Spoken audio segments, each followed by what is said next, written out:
Welcome back to Supernova Traveler. If you are new, thank you for joining, like, comment, and subscribe. And if you are returning, thank you for your support and share my channel. I'm finally ready to review my favorite reality series, 90 Day Fiancé. Yes, I know that many people are reviewing this show, but I love it. So here I go too. We have 7 couples this year, and the first 2 episodes comprised of Mike and Natalie, Jovi, Yara, Zied and Rebecca, Tariq and Hazel. And let us start off the foolishness by introducing Brandon and Julia, who we first meet, and I'm going to have to say, he seems a bit strange. I'm definitely very close to my parents. Because 1, he does pest control without wearing a mask, and his family looks like they are going to be overly involved. I'm Ron, and I'm Brandon's dad. I'm Daddy. I'm his mom. Brandon is deaf a bit awkward. Like, if your parents are signing you up for a dating app, we have gone too far. So Brandon seems to come from a fairly conservative family, but has decided to date a Russian-Ukrainian go-go dancer by the name of Julia. Her biggest concern is living arrangements. She does not want to live with Brandon's parents at all. Due to Brandon's financial insecurity, Julia and himself will be staying with his parents for the 90 days. Mrs. Betty has made it clear that they will not be sharing a room under her roof. Right away, we get to see how involved Betty is in their relationship. She states that she hopes Julia is not a stripper and lectures her son on protection. I'm still not sure if Brandon's actually 27 years old. He's more like maybe 15 getting this lecture this late in the game. On the way to pick up Julia from the airport, Betty has already called her own doctor and made an appointment for Julia. Well, thank you, doctor, for calling me back. My son's fiancé is coming into town To get the girl on birth control, after being told multiple times that Julia is not interested in taking birth control. We're concerned about is she has not been on any form of birth control. Then they have the nerve to say that the girl is like a Dr. Jekyll and Mr. Hyde personality, which is not very promising for the future. But then again, if someone like Betty is pushing your buttons, how else do you expect a reaction? My mom's on the phone with a gynecologist right now.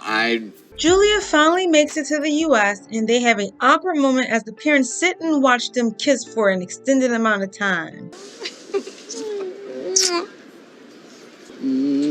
Then the producers ask a really shady question. Who is the most important woman in your life, Brandon? And luckily he answers in Russian. Я не знаю. Hope that means both. No angliski. After they pick up Julia from the airport, they go to the hotel, and Brandon's mom has already made dinner reservations and is saying that they need to come right downstairs as soon as possible. And Brandon's called his mom a cock block, which she's been a cock block since the episode started. We're not going to lie here. Find a way to prevent that. And I just don't understand why all these Americans keep making so many plans as soon as a person arrives. Like, can we get a moment to settle in? Then they get upset if you don't want to go or if you snap. I don't want to go doctor. I don't want to take medicine. And this is crazy. This is stupid. This is make me explode. Wow, this dinner is so awkward. Make sure we find a way for you to go with me, maybe to my doctor, and talk about options. Brandon's mom is overstepping, in my opinion. They are no longer teenagers. She needs to back off. Brandon is so weak. He can't even back his fiancé. At least his father backs his mother. How are you going to sit at a dinner table and just start blabbing at the mouth about how someone else should be taking birth control? It's not your body. Now we get to the nitty-gritty. Brandon's mom paid for the plane ticket to get Julia to the US.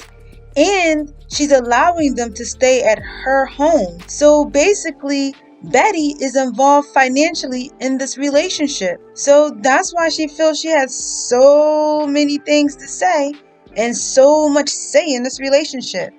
You do not mix your decisions with finances when it comes to family. Don't do it. Moving on to our next couple, we meet Jovi. And he seems like a New Orleans country boy who drinks a lot of beer. He seems to have an interesting job of underwater robotics. So he is fairly smart, hopefully. He travels a lot and he chose to meet Yara for a fling in Budapest. Jovi is not a relationship type guy. At least that's not the vibe that he's giving off to me. At this point in his life, I honestly don't really see this relationship working. And I haven't even met Yara yet. And he really wouldn't be with this girl had they not been through a pregnancy scare. But we have to watch the story unfold. So Yara is from the Ukraine, and Jovi goes over to his mom's house during his segment to talk about her coming to the US. And his mom seems fairly supportive, but she Googled Ukrainian women. Women only want to make it to the United States. Yeah, absolutely. And it didn't show up some good results. It showed up some really terrifying results. Coming here for a better life and leaving whoever got them here, basically. Right. Also, we find out that they don't have the whole 90 days to get to know each other and marry because Jovi's job is like 1 month work and then 1 month off. Still in that livelihood of, hey, I'm off of work, let me go party.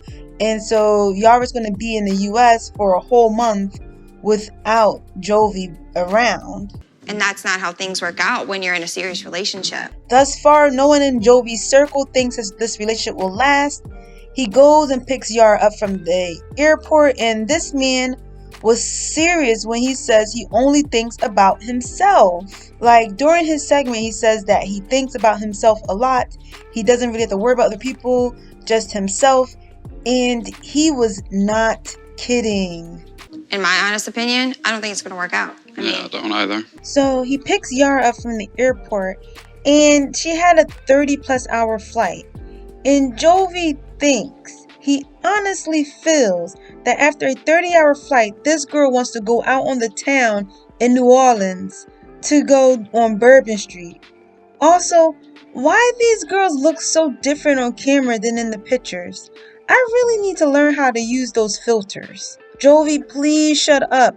What makes you think someone wants to go out after flying across the world? Then you have a whole attitude. He gets to the apartment and has a whole attitude because she continuously tells him that she doesn't want to go out. Next up is Mike and Natalie. And after the nonsense in Russia, I thought Natalie and Mike were over, but I guess I was wrong because they are back. I honestly think Natalie is a bit temperamental, and I have no idea what her motives are. But based off the previews, it's not going to be a good journey for these two. Last time we saw this couple, Natalie admitted not quite being in love with Michael and throwing his ring at him, but somehow she still wants to come to the US to work on the relationship. Natalie's visa gets approved, and it does not look like Michael is very happy about it. So I don't understand. But this relationship is definitely labeled as complicated. She's about to move 3,000 miles away from home for you, but she can't say I love you. After getting the bad news that Natalie has been approved for her visa, Mike has a video call with Natalie at the house. And to make a long story short, Natalie requests Michael to kick out his Uncle Bo. You know that I will not stay in the house with a stranger. And I don't understand.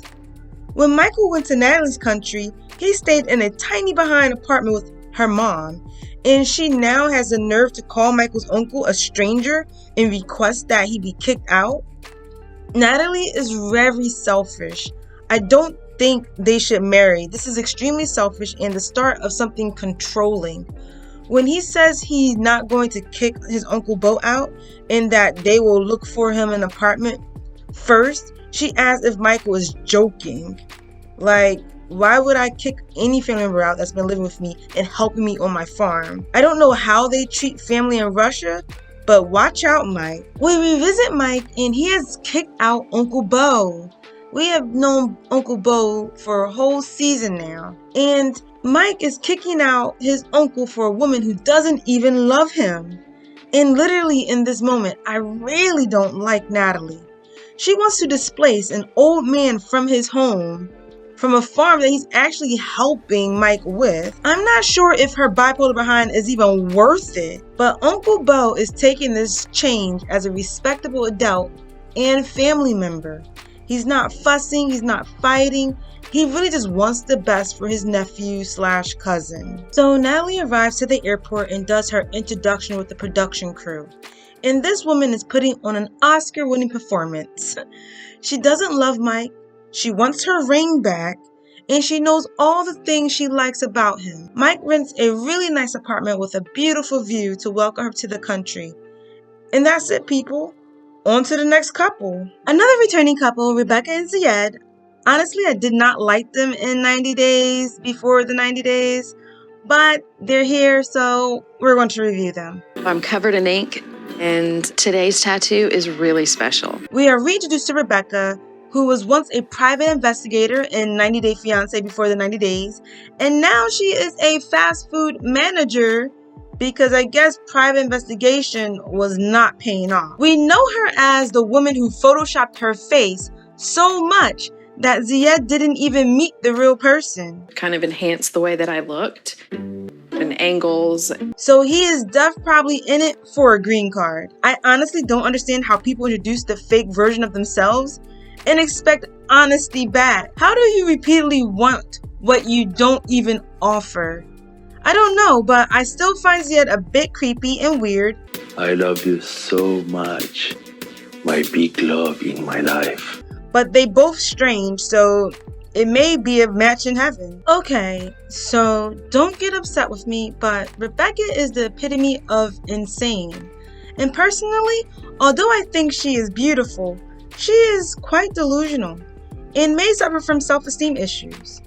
Honestly, everyone has a different level of self-esteem issues, but hers literally have her in a loop, repeating past behaviors.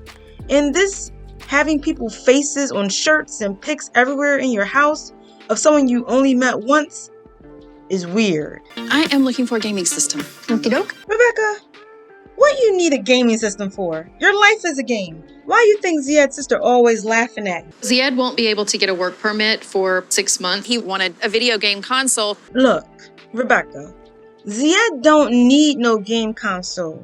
You know what he need is a computer and a newspaper to find himself an under-the-table job so he can start making money. Oh my God, I love you so much. You are all mine. Or to find something productive online to sell or to do.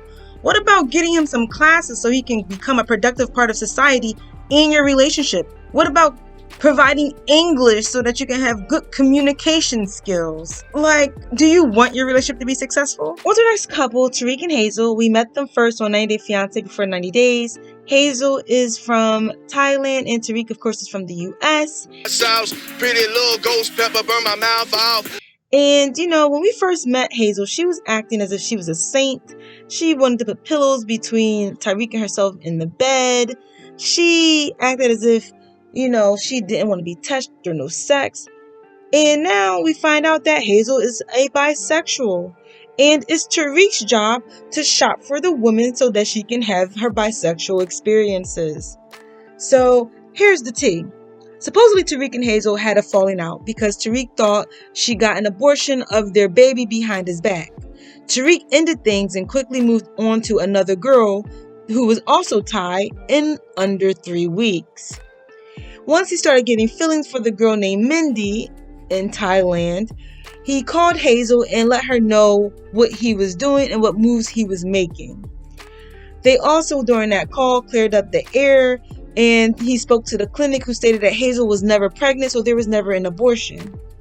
In doing so, Hazel was not upset about Tariq finding Mindy online and cultivating a relationship. Instead, Hazel wanted to meet Mindy and have a threesome. Sadly, Hazel became extremely upset when she noticed and found out that Mindy was not really that interested in Hazel and was more interested in Tariq. So she told Tariq to dump Mindy. So now that Tariq stopped talking to Mindy, he most recently during the COVID times texted and reached out and rekindled a relationship that he has yet to tell Hazel about. So we're going to see how this convoluted story unravels. We have 2 more couples coming on this Sunday, Ryan and Stephanie and Andrew and Amira. And we'll find out a little bit more about Tariq. It looks like they are moving a little bit quickly, as in trying to get all the couples into one country together. They're not taking forever to do that. Please remember to like, comment, and subscribe to my channel to get updates on this show. It is one of my favorites, although it is not as authentic as it was on its first season.